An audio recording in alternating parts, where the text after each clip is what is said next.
मंगलम कुंद कुंदायो जैन धर्मोस्तु मंगलम सर्वमंगल मांगल्यम सर्वकल्याणकारकं प्रधानं सर्वधर्माणां जनं जयतु शासनम्। मैं नमो तीर्थनायक को, नमो ओंकार वाणी को, नमो उन कुंद प्रभु को जिन्होंने ओंकार धारण की। अहो उपकार जिनवर का, कुंद का दिव्य वाणी का, जिन कुंद ध्वनि दाता उन कहान स्वामी का। नमिऊन जिणन वीरम अनंत वर्ज्ञानदंसण सहावम भोक्षामिणियम सारम केवली शुद्ध केवली भणिगम। नियम सार जी परमागम ग्रंथ है। इसका शुद्ध भाव अधिकार में गाथा नंबर 40 उस पर अपना स्वाध्याय पूज्य गुरुदेव श्री के व्याख्यान के आधार से चल रही है। पेज नंबर 80 प्रवचन नंबर 39 2 अप्रैल 1966 का प्रवचन है। ऊपर से ही पढ़ते हैं। यह आत्मा, इसको कर्म जो संयोग है ना, कर्म जड़, तो वास्तव में ये कर्म का बंधन और इसका भाव ही आत्मा में नहीं, सब आ गया इसमें। कर्म का बंधन नहीं, उसका उदय भाव नहीं, उसके निमित्त से होते राग आदि भाव भी नहीं, और सामग्री तो है ही नहीं। क्योंकि आगे ना अपने इस गाथा का विषय क्या है कि प्रकृति प्रदेश स्थिति अनुभाग स्थान वह जीव को नहीं, और इनके उदय स्थान वे भी जीव को नहीं। यह जीव शुद्ध भाव स्वरूप एक रूप सदृश स्वरूप आत्मा है, जिसे कारण परमात्मा कहा है। अर्थात कि ये जो आत्मा है, यह शुद्ध भाव पूर्णानंद प्रभु आत्मा शुद्ध है। इसके अंदर ये शरीर वाणी मन तो नहीं, इसमें ये तो माटी पर है। ऐसे कर्म जो है कर्म जड़, ये भी जड़ कर्म है, ये आत्मा के स्वरूप में नहीं। पूछते हैं नहीं समझ में आता भाईलाल भाई, ये सब तुम्हारा बदी दलील करते ना, वकील है तो वो सब दलील करते हो, तुम तो वकील हो, तुमको समझ में आता है कि नहीं आता, ऐसा पूछते। अपना विषय यहां से देखना बहुत गंभीर है शुरुआत से ही। जिसको प्रथम सम्यक दर्शन, जिसको प्रथम धर्म यानी सम्यक दर्शन प्रकट करना होए, पहले में पहला धर्म यानी जो अनादि से दुखी है। क्यों कि कर्म मेरा और राग द्वेष मेरा, पर वस्तु मेरी और स्वयं वस्तु शुद्ध चैतन्य वह मेरी नहीं, ऐसी मान्यता से अनादिकाल से वह दुखी दुखी दुखी हो रहा है। ये ऐसी बात है कि अपन किसी अस्पताल में या डॉक्टर के पास जाओ तो बीमार होगे तो ही जाओगे, तो बीमार हो ये बात तो पक्की हुई, और डॉक्टर आपको बीमारी क्या है ये बता दे तो समझो आधा काम से ज्यादा हो गया। बीमार है ना, परेशान है, सिर दुखता है, पेट दुखता है, निदान हो गया। तो बीमार है तब गया है एक बात, जाकर के ये पता चल जाए कि बीमारी क्या है तो समझो आपका आधे से अधिक काम तो हो गया। अब बीमारी का उपचार बता दें तो फिर पूरा काम हो गया। तो हम सब भी ये भव भ्रमण के रोगी हैं। अनादिकाल से भव में भ्रमण करते हुए अनेक प्रकार के दुख हमने भोगे हैं और उन दुखों से दुखी हैं, रोगी हैं। तो उपचार के लिए यह आचार्य भगवंत रूपी वैद्य के पास आए हैं। अब वो कहते हैं कि सुनो, तुम दुखी हो और तुम्हारे दुख का जो कारण, रोग जो तुम्हें लगा है वो ये वाला है। क्या है? बहुत सरल सीधी बात है कि कर्म मेरा और राग द्वेष मेरा, पर वस्तु मेरी और स्वयं वस्तु शुद्ध चैतन्य वह मेरी नहीं, ऐसी मान्यता से भाई तुम अनादिकाल से दुखी दुखी दुखी हो रहे हो। ये निदान है, डायग्नोसिस, निदान हो गया।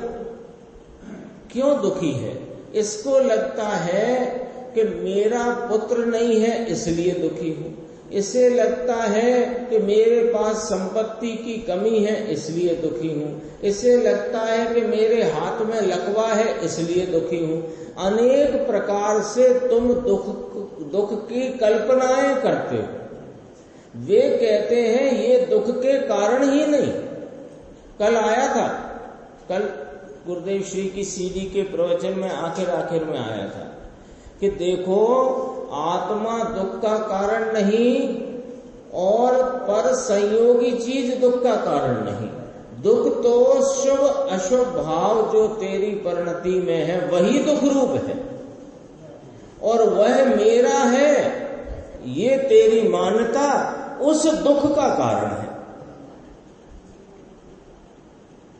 तो कहा कि भाई तूने क्या किया कि 3 चीजें गिनाई, इसमें 3 चीजें गिनाई। आराम से चलते हैं अपन। क्या क्या गिनाया यशवंत भाई? कर्म मेरा, राग द्वेष मेरा और पर वस्तु मेरी। 3 आ गए जितने। अब इसको शास्त्र की भाषा में बोले तो जितने जगत के निमित्त हैं, तो निमित्त में कौन आए? 9 कर्म भी आए, द्रव्य कर्म भी आए। वे मेरे हैं, उनके प्रति लक्ष्य जाने से उपजता हुआ राग द्वेष का भाव वह मैं हूं, मेरे हैं। और वो जो पर्याय बुद्धि में पड़ा हुआ है सो ये पर्याय है, सो ही मैं हूं। इतना आता है ना। तो ये तीनों बातें इसमें समा गई। कर्म मेरे, राग द्वेष मेरा, पर वस्तु मेरी। तो इनको तो करके बैठा है मैं और मेरा। और आप स्वयं है कौन? ऐलान क्या किया सर्वज्ञ भगवान ने कि जितने जगत में आत्मा है, जितने, वे सब ही स्वभाव से शुद्ध चैतन्य स्वरूप है। सो ये स्वीकारता नहीं कि यह शुद्ध चैतन्य वस्तु मैं हूं, ये मेरा स्वभाव है, ऐसी स्वीकारता नहीं। और कर्म मेरे, राग द्वेष मेरा, पर वस्तु मेरी, ऐसी मान्यता में, विपरीत मान्यता में यह अनादि से दुखी हो रहा है। लो आपका पर्चा छाप के दे दिया। रिपोर्ट आती है ना, रिपोर्ट, ये रिपोर्ट आ गई। आप ही दुखी है इस कारण से। अब कहते हैं उसका इलाज बताते हैं, उपचार के सुनो। वस्तु भगवान 1 सेकंड के असंख्य भाग में, यानी एक समय में शुद्ध भाव अधिकार चलता है ना भैया, ये ऐसा याद कराते हैं। तो एक समय में, एक समय कितना संजय भाई? 1 सेकंड होता है ना, घड़ी में आप देखते हो ना, तो ऐसा कांटा खट से ऐसा आता है। ये कितना निकला? 1 सेकंड। 1 सेकंड में असंख्य का भाग दो, उतना होता है सूक्ष्म एक समय। इस एक समय में यह शुद्ध आनंद और ज्ञान की मूर्ति आत्मा अनंत गुण का पिंड प्रभु शुद्ध है। इसको मान लो कि ये मैं हूं, तो क्या हो गया? अनादिकाल की जो भव भ्रमण की बीमारी है, रोग है, मिट गया। और क्या प्रकट हो गया? आरोग्य भाव प्रकट हो गया।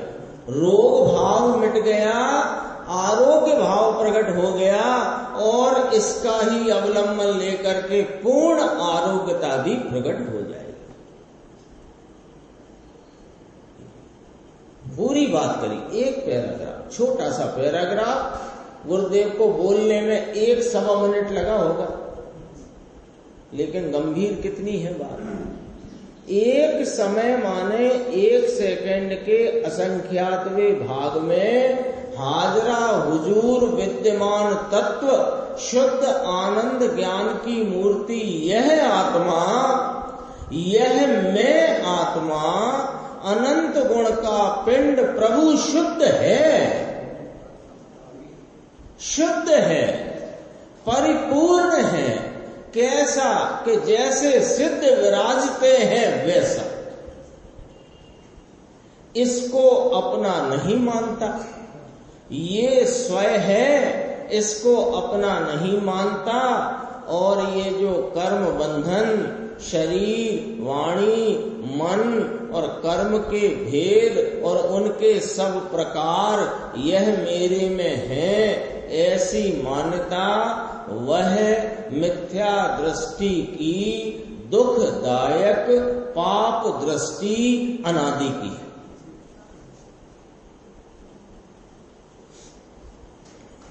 बोलो साहब, बीमारी का निदान और इलाज भी आ गया इसी में। प्रश्न पूछा मुमुक्षु ने, यहाँ छपा नहीं है, उसका प्रश्न इस प्रकार का है कि अनादि से कर्म संयोग तो है जीव को, कर्म तो है, तो कहते कर्म कहाँ है? यहां तो जो भाव कहा शुद्ध भाव, ये दृष्टि अनादि से विपरीत है इसकी।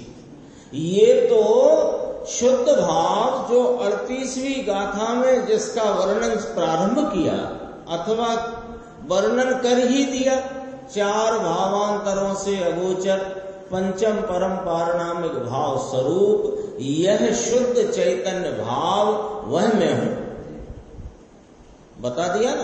तो वो कहा और उसको ये नहीं मानता। और कर्म, शरीर, वाणी, मन, राग द्वेष मोह के भाव यह मैं हूं, ये मेरा स्वरूप है, और पर्याय में वर्तती दुख की दशा ये मैं हूं। ये इसकी दृष्टि अनादि की विपरीत है। ठीक है, तो ये दृष्टि अनादि से विपरीत है। सो कर्म तो कर्म भी अनादि का क्रम से, इसके कारण से, उसके कारण से, कर्म के कारण से चला आया है। प्रश्न छपा नहीं है, लेकिन प्रश्न ये है उसका कि साहब ये जीव को अनादि से कर्म का संयोग है, और मोक्ष मार्ग प्रकाशक में पंडित जी ने खुलासा करते हुए कहा है कि नीर क्षीर की भांति है। जैसे गाय के, भैंस के आव से दूध प्राप्त होता है ना, तो वो पानी मिला हुआ ही प्राप्त होता है। ऐसे ये नीर क्षीर की भांति, दूध पानी की भांति ये संसारी जीव को अनादि से कर्म का संयोग है। और आप कहते हो कि ये कर्म, नौकर्म और उनके निमित्त से होते भाव कर्म ये मैं और मेरे हैं, ये मान्यता विपरीत है। जबकि तुम तो एक समय में शुद्ध चैतन्य मूर्ति, ज्ञान आनंद की खान, परिपूर्ण स्वरूप, शुद्ध पवित्र वस्तु हो। इसको तुम अपना या ये मैं हूं ऐसा मानते नहीं और कर्म आदि मैं हूं ऐसा मानते हो। तो उसका प्रश्न ये है कि साहब कर्म तो अनादि का है ना, इसको प्रश्न समझ में आ गया ना। प्रश्न छपा नहीं है, उत्तर में से अपन ने प्रश्न निकाल लिया। कर्म अनादि का है साहब, ये पीछा छोड़े तो यह शुद्ध है और पवित्र है, ये सब बात होए और प्राप्ति होए। तो कहते हैं देखो उसका जवाब कितना गंभीर है गुरुदेव का। अब अपन ने प्रश्न समझ लिया ना, अब जवाब समझ में बहुत अच्छे से आएगा। कर्म अनादि का जीव को है। अब जब अनादि से ये जीव को कर्म है तो ये शुद्ध है, पवित्र है, ये नहीं, ये सब बात कैसे करें? कैसे करते हो आप? हमको पकड़ में नहीं आती है। तो कहते तुम पकड़ लो। क्या पकड़ लो? कि देखो कर्म कहाँ है? प्रश्नवाचक गुरुदेव का प्रति प्रश्न है। क्या प्रति प्रश्न है गुरुदेव का? कर्म कहाँ है? विचार करो, इतनी चर्चा रोज चल रही है कर्म की स्थिति, कर्म की प्रकृति, कर्म क्या, तुम क्या, तुम्हारा स्वरूप क्या, कर्म का स्वरूप क्या, सारी बातें चल रही हैं। अब तुम ही बताओ। गुरुदेव श्री कहते हैं तुम ही बताओ कर्म कहाँ है। बताओ भाई जी कहाँ है कर्म? कि कर्म जीव में है कि कर्म कर्म में है? तुम ही बताओ। ये शैली क्यों? पढ़ते चले जाओ। ये शैली से इधर आपको हमारे सामने प्रति प्रश्न रख करके चिदानंद जी विचार कराते हैं। बिना विचार के मिलने वाला नहीं है। आटा घोल के रोटी बनती नहीं है। आटे में पानी अवश्य डाला जाता है, फिर उसको उसनना पड़ता है, सिमलाना पड़ता है, तब रोटी बनती है। अकेले सुनकर चले जाने से कुछ नहीं पता लगता कि आत्मा कौन, कर्म कौन, राग कौन और तकलीफ कौन और आराम कौन। विचारना तो पड़ेगा। विचार कराते हैं, शैली है गुरुदेव श्री की।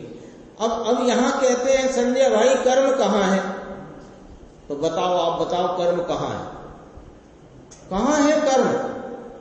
कि भैया कर्म कर्म में है, आत्मा में नहीं। आत्मा आत्मा में है, कर्म में नहीं। बोलो। ये कुर्ता पहना है, ये कुर्ता है, तो अब ये बताओ कुर्ता कहाँ है? तो वास्तव में तो कुर्ता कुर्ता में है, मुझ में नहीं। इतनी मोटी बात पकड़ में आती है कि नहीं? तो कर्म भले अनादि से रहा हो संयोग में, आत्मा में तो नहीं रहा, और आत्मा कर्म में नहीं रहा। ये इतनी सी बात में पूरा वजन डाल दिया, और यहां वजन डाल करके पूरा खुलासा निकाल दिया। अरे यहां तो भाव कहा ना, शुद्ध भाव बताया ना, कि तुम शुद्ध चैतन्य मूर्ति एक समय में, त्रिकाल में जाने की जरूरत नहीं। एक समय वर्तमान, निरंतर वर्तमान, एक समय में अपना चैतन्य मूर्ति, अनंत गुण का पिंड, अभेद वस्तु तत्व आत्मा है। वो ये तुम स्वीकार करते नहीं, और मेरे में कर्म है और कर्म है सो मैं दुखी हूं, ये तुम्हारी दृष्टि अनादि से विपरीत है। तुम तुम्हारे भ्रांति से दुखी हो, कर्म से नहीं। ज्ञानावरणादि कर्म 8 प्रकार के गिनाए। किसी भी कर्म की ताकत है नहीं कि ये जीव को एक क्षण का दुख उत्पन्न करा दे। इसकी परिणति में उपजता हुआ दुख इसका अपने अपराध अपनी भ्रांति से है, कर्म से नहीं। ये तो निर्णय ऐसे करने पड़ेंगे जैसे पत्थर पर उत्कीर्ण कर दिया जाता है ना, ऐसे करने पड़ेंगे निर्णय, तब आगे चलेगी अपनी गाड़ी। देखो मिथ्या भ्रांति बोलते तो चले आ रहे हैं, रोज रोज पूजा करते हैं ना, शब्द पे ध्यान है नहीं, शब्द के भाव पे नहीं। कोई कोई तो पूजा में से निकाल लाया, ये बहुत पुरानी बात है। देखो इसमें लिखा है जड़ कर्म घुमाता है मुझको, देखो इसमें लिखा है, युगल जी ने खुद लिख दिया जड़ कर्म घुमाता है मुझको। फिर आगे लिखा है ये मिथ्या भ्रांति रही मेरी, वो उस पे उसने लकीर मार दी। ऐसी स्थिति है भैया। ये बहुत जिज्ञासा बहुत गहरी चाहिए, उसके बाद गहरी जिज्ञासा से सुनने सच्ची बात मिले, फिर मिली हुई बात को गहरी विचारणा में लेना और गहरी विचारणा में लेकर के गहरा पक्का निर्णय करना।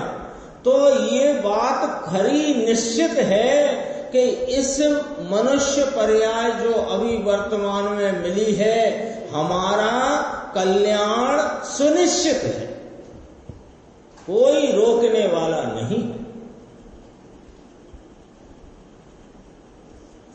देखो क्या कहते हैं, कर्म भी अब कर्म संयोग में है, इसका इनकार कौन कर रहा है? तो कहां से आ गया ये कि सुनो, कर्म भी अनादि का ये जीव के संयोग में क्रम क्रम से उसके कारण से चला आता है। क्रम क्रम का क्या अर्थ है कि कोई वही का वही नहीं चला आता है। नवीन कर्म परमाणु आते हैं और पुराने जो हैं वे खिर जाते हैं, नवीन आते हैं पुराने खिर जाते हैं। ये क्रम चला आ रहा है और इस क्रम से ये साथ में आ रहा है जीव के परिणाम के कारण कि ना उसके कारण से। ऐसी बात है। 81 पेज पे चलते हैं। मुमुक्षु ने कहा ये बात तो नई बात है, ये जो आप बातें कह रहे हो ये तो नई बात है। हमने तो यही सुना समझा है कि कर्म के कारण से ये जीव अनादि संसार में 4 गति में परिभ्रमण कर रहा है। ये कर्म जो जिन्हें शत्रु कहा, अरि कहा ना, अरि शत्रु कहा, दुष्ट कहा, ये कर्म हमारा पीछा छोड़े या इनका नाश होए तो हमको सुख की प्राप्ति होए। हम तो ये सुनते आए हैं, आप ये जो बात कहते हो सो नई बात है। तो गुरुदेव कहते हैं अनादि की बात है, ये नई नहीं है। यदि कर्म का संयोग जीव को अनादि से है, इसकी परिणति में हैरानी परेशानी भव भ्रमण जन्म मरण का दुख अनादि से है, तो ये जन्म मरण मिटाने की बात भी अनादि से है, लेकिन इसके ख्याल में नहीं। और वो है ना, जब ही जाग जाओ तभी है सवेरा। अब जाग जाओ, क्या जाग जाओ कि ये जाग तो जीव ओवोच है, जाग जाओ। बहन श्री का बहुत मीठा और बहुत मुद्दे की बात। जाग तो जीव ओवोच है ने ते क्या जाए। वो दोनों बातों में बड़ा रहस्य है। जाग तो जीव माने हाजरा हुजूर विद्यमान निरंतर वर्तमान, यह गायक प्रभु मौजूद है, ये कहां जाएगा। ये कहीं जाता नहीं, तो ये यही देख। कोई चीज गुम हो गई हो ना, गुम हो गई हो, चाबी गुम हो गई आपकी बाइक की, स्कूटर की, कार की, तो अब वो पूछताछ चालू, कहाँ गई चाबी, कहाँ गई चाबी, कहाँ गई चाबी। तो घर में क्या जवाब देते हैं, वहीं होएगी, जाएगी कहाँ? वहीं होगी, जाएगी कहाँ? कहने वाले को भी विश्वास है, सुनने वाले को भी विश्वास है, और इस विश्वास पे वो खोज लेता है। यहां ज्ञानी जन कहते हैं, जागतो जीव वो छेने ते क्या जाए, इस विश्वास पर खोज ले इसको। कहां मिलेगा? कि एक समय की पर्याय के समीप। कैसा मिलेगा? कि निरंतर वर्तमान। निरंतर वर्तमान कैसा वर्तमान? कि शुद्ध पवित्र और चैतन्य मूर्ति अभेद अनंत गुणों का पिंड ऐसे का ऐसा प्रत्येक समय में निरंतर निरंतर निरंतर वर्तमान वर्तमान वर्तमान हाजरा हुजूर विद्यमान है। देखो अभी थोड़ा अपने को गुरुदेव कहते हैं, आते हूं कौन छू, यह वह मैं कौन हूं। प्रश्नवाचक है। तो हमको बता रहे हो साहब कि आप पूछ रहे हो? हम तो यहां आपसे सुनने आए हैं, आप हमसे पूछ रहे हो कि हमको बता रहे हो? कि पहले हम इसलिए पूछ रहे हैं कि तुम्हें ये प्रश्न आता है कि नहीं, तुम्हें ये प्रश्न आता है कि नहीं, आते हूं कौन छू, यह वह मैं कौन हूं। अरे जो आत्मा यानी कि यहां शुद्ध भाव ज्ञान चैतन्य ज्योत पूर्णानंद का नाथ, जिसकी एक अंतर्दृष्टि करते ही जिसको शांति और आनंद आए, ऐसा आत्मा है। ऐसा है। पारसमणि किसे कहते हैं? पारसमणि कथाओं में तो सुनी है, देखी नहीं है। तो पारसमणि किसे कहते हैं? कि जिसके स्पर्श मात्र से लोहा स्वर्ण रूप परिणमित हो जाता है, ऐसा यह पारसमणि त्रिकाल हाजरा हुजूर प्रत्येक समय वर्तमान वर्तमान विद्यमान तत्व के जो वर्तमान उपयोग की वर्तने वाली पर्याय इसको स्पर्श से माने इसका लक्ष्य करे तो पर्याय आनंदमय हो जाए। ऐसा जो तत्व है वह मैं हूं, वह आत्मा है, ऐसा ना बोला, वह मैं हूं। ओहो भगवान, ऐसे आत्मा की अनादिकाल से अज्ञानी को खबर नहीं, त्यागी हो गया। समझ में आता है? साधु नाम धराया, 5 महाव्रत की क्रिया पाली और ऐसा माना मैं 5 महाव्रत धारी, मैं मोक्ष मार्गी, मैं मोक्ष को जाने वाला, आओ मेरे पीछे तुम्हें भी ले चलता हूं।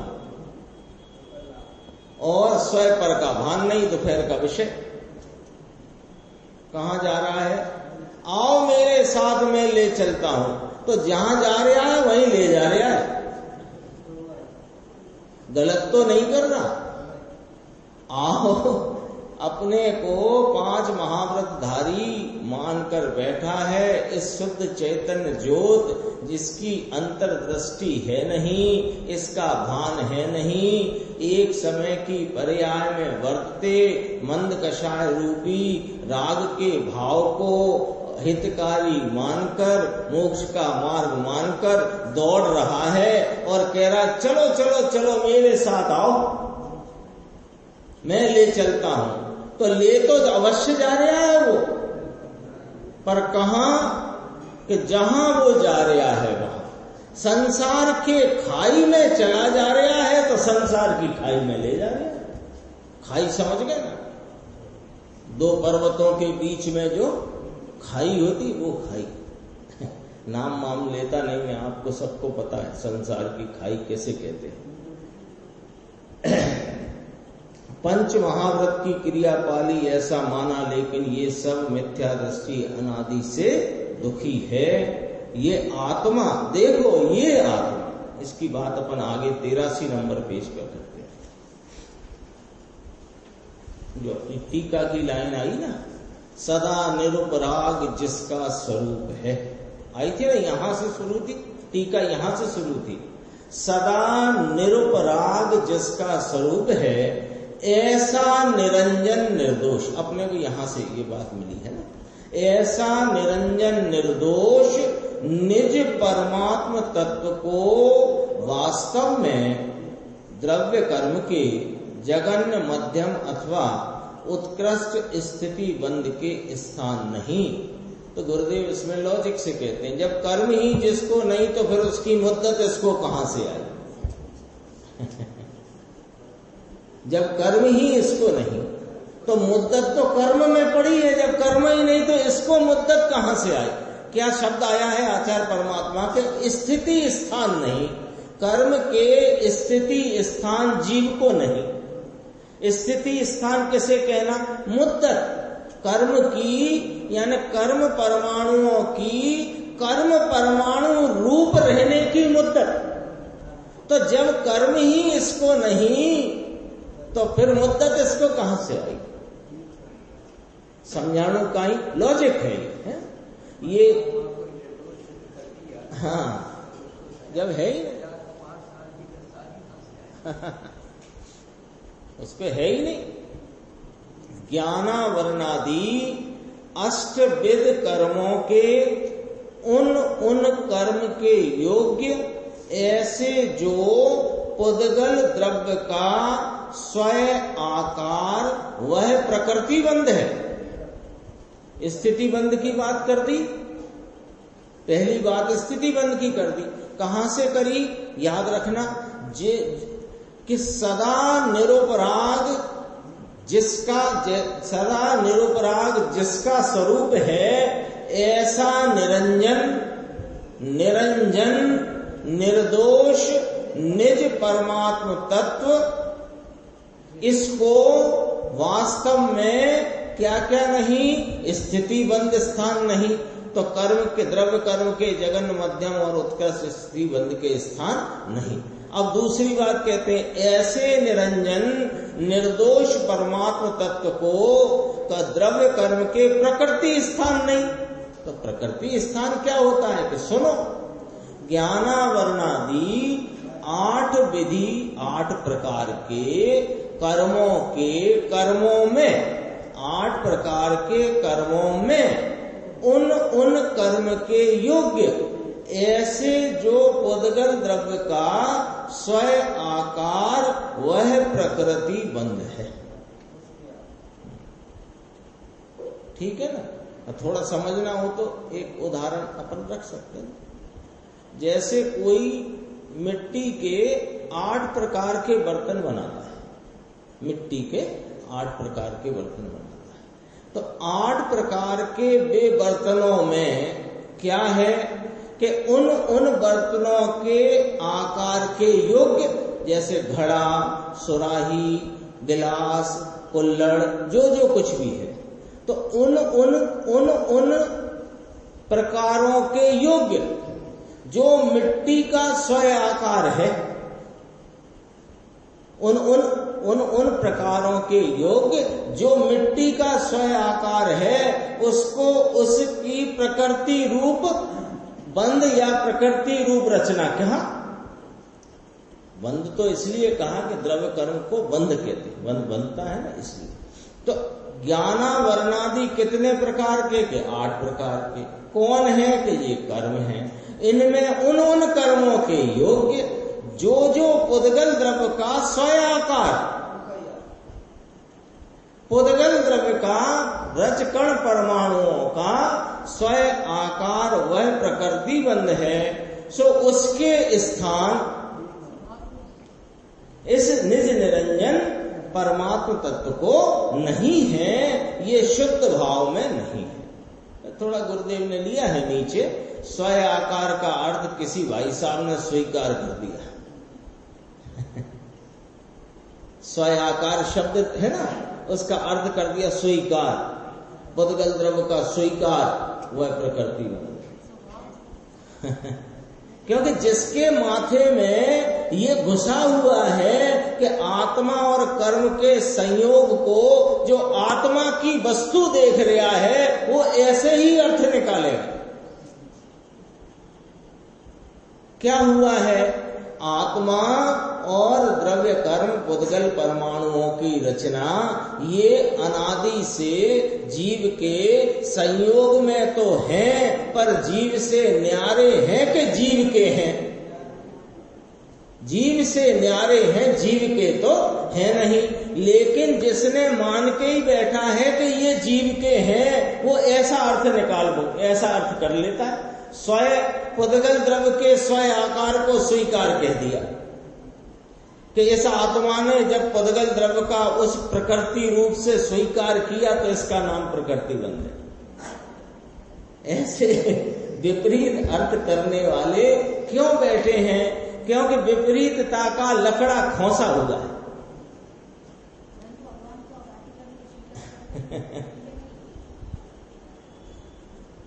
यदि वो पुद्गल द्रव्य और आत्मा एक हो जाए, यदि एक हो जाए तो ये सिद्ध अवस्था कहां से लाए हो, सो बता दो हमें बस। निरंजन कहते हो ना, सिद्ध भगवान को निरंजन कहते हो ना, तो वे यदि सिद्ध भगवान निरंजन है तो मैं आत्मा निरंजन हूं। आगे चलते हैं 84 पेज पे।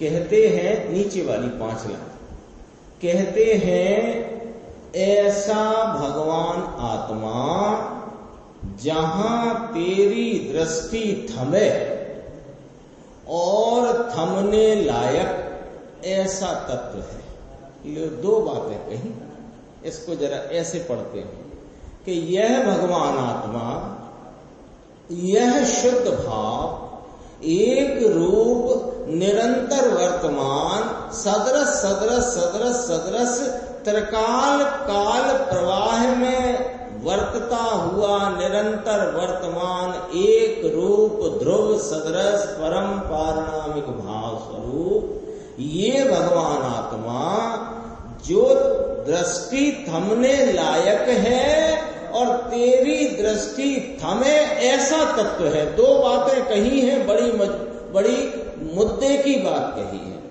कि तेरी दृष्टि रुक सके ऐसा तत्व है। ये दृष्टि का अर्थ यह लेना उपयोग का थमना। तो तुम बताओ कि अनादि से तुमको हमको अनेक ऐसी वस्तुएं परिचय में जानने में आई जहां उपयोग रोकना चाहा पर रुका नहीं।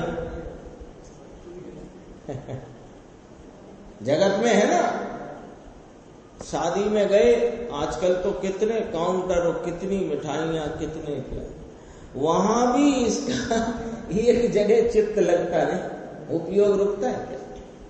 क्योंकि जगत में कहना क्या चाहते हैं, जगत में इस निज शुद्धात्मा के सिवाय कोई वस्तु ऐसी है ही नहीं जहां उपयोग टिक सके। तो जहां यह थमे वह और थमाने लायक ये ही एक शुद्ध भगवान आत्मा अपना शुद्ध भाव है। ऐसा ये तत्व है। ऐसे तत्व में, इस मुझ तत्व में ये पुद्गल ज्ञानावरणी दर्शनावरणी प्रकृति का अभाव है। कहते हैं कि ये ज्ञानावरणी प्रकृति ने ज्ञान को रोका, दर्शनावरणी ने दर्शन को रोका, अंतराय ने वीर को रोका, हवे सावण ने हवे बहुत कह लिया तुमने भैया, बहुत पंडित हुए तुम काशी के पढ़ कर के, और पढ़ाने वाले हुए और बड़े बड़े ग्रंथ खोलकर तुमने बहुत कह लिया। ज्ञानावरणी से ज्ञान रुकता है और दर्शनावरणी से दर्शन रुकता है और अंतराय से वीर रुकता है, तुमने बहुत कह लिया। हवे सावण ने हवे अब जरा सुन तो सही कि ये तो पर्याय ऊपर एकत्व तुम्हारा होता है, इससे तुम्हारी दशा रुकती है। क्या कहना है? दशा रुकती है माने ज्ञान की विकास रूप उघाड़ रूप दशा वो कम उघाड़ भाव में रुकी है, अधिक उघाड़ नहीं होता, पूर्ण उघाड़ नहीं होता।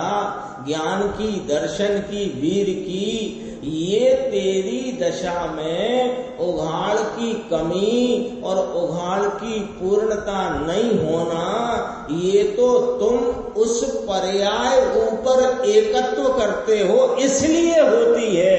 ज्ञानावरणी, दर्शनावरणी और अंतराय के कारण से नहीं होती।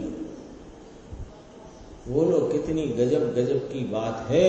विचार को इस दिशा में ले जा करके स्वतंत्रता और स्वाधीनता किस प्रकार वस्तु तत्व की खड़ी हो, इस दिशा में विचार जाना चाहिए। अपना जितना विचार चलता हो वो इस दिशा में चलना चाहिए कि जगत का प्रत्येक द्रव्य स्वतंत्रता से रहा हुआ है, उसका प्रत्येक परिणमन स्वतंत्र है और किसी के परिणमन में किसी अन्य की अपेक्षा है नहीं। इस दिशा में विचार को ले जाओ तो ये विचार तुम्हारा पहली पेशी में खारिज कि ज्ञानावरणी ने ज्ञान रोका और दर्शनावरणी से दर्शन, अंतराय से वीर रुकता है। हवे सावण ने हवे, सुन तो सही, जरा शांति रख भाई। ये तो तुमने ये द्रव्य स्वभाव सदा काल ध्रुव रूप द्रव्य भाव से विद्यमान अपना चैतन्य ज्ञाता दृष्टा भगवान, इसको तो तुमने निहारा नहीं, देखा नहीं, जाना नहीं, पहचाना नहीं, स्वीकार किया नहीं और वर्तती एक समय की क्षयोपशम ज्ञान की दशा पर तुम्हारी दृष्टि है, इसलिए तुम्हें वह ज्ञान का विकास नहीं होता। पूर्णता की बात करना है। अरे तब जब अब कहते हैं तुम्हारा एकत्व कहाँ है? पर्याय के ऊपर। दशा में उघाड़ की दशा हीनी अधिक है, पूर्ण नहीं। उस समय कर्म को निमित्त तरीके कहने में आता है, लेकिन ये निमित्त और उसके तरफ की रुकी हुई पर्याय का अंश वह त्रिकाल वस्तु में नहीं। समझ लेना पूरी बात, दोनों चीज है। समझ में आई यशवंत भाई क्या कहते हैं? क्या कहते हैं कि निमित्त किसे कहा? इस पूरी चर्चा में भाई जी निमित्त किसे कहा? ज्ञानावरणी, दर्शनावरणी आदि कर्म को निमित्त कहा, ठीक है। और जो अधूरी उघाड़ की दशा है वो जीव की परिणति में होता हुआ अल्प भाव है, अंश भाव है। तो वो जो आंशिक ज्ञान दर्शन का भाव है, क्षयोपशम भाव, अंश रूप भाव, वो और उसका निमित्त ज्ञानावरणी, दर्शनावरणी, ये दोनों ही इस त्रिकाल वस्तु में उसका त्रिकाल अभाव है। इसका क्या मतलब हुआ? इसका मतलब ये हुआ कि जो मैं हूं, तो जो मैं हूं उसकी खोज कर रहे हो तो इधर ना खोजो, क्योंकि ये तुम हो ही नहीं, इसका तुम्हारे में। खोज किसकी कर रहे? खोज तो अपने परिपूर्ण पवित्र अवेद चिद घन पिंड की खोज है ना, तो उसको खोज रहे हो तो इन पर्यायों में नहीं मिलेगा। ये पर्याय की अल्प दशाएं आदि अधूरी उघाड़ रूप ज्ञानावरणी, दर्शनावरणी के निमित्त और वो ज्ञान दर्शन की अधूरी दशाएं इनमें नहीं है।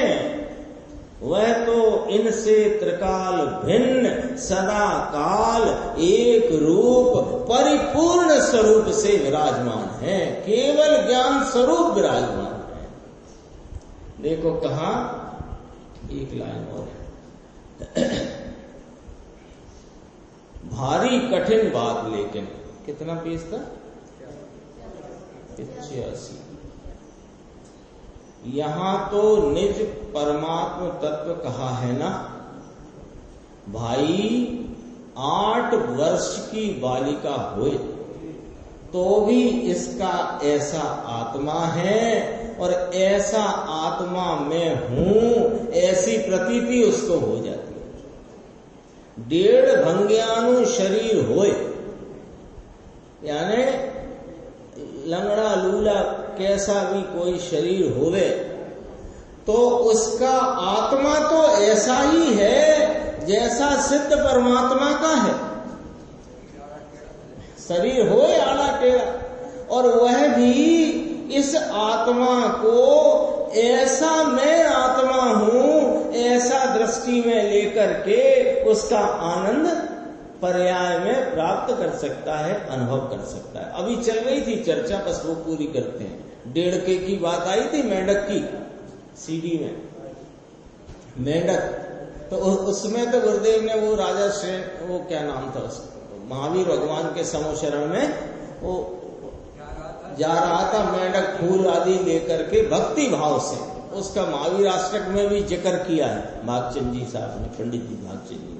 तो वो जा रहा है तो वो जो फूल है या जो कुछ है और अंदर में जो भगवान की भक्ति का विकल्प है, उन सब से न्यारा है भगवान। तो वो तो सम्यक दृष्टि नहीं था।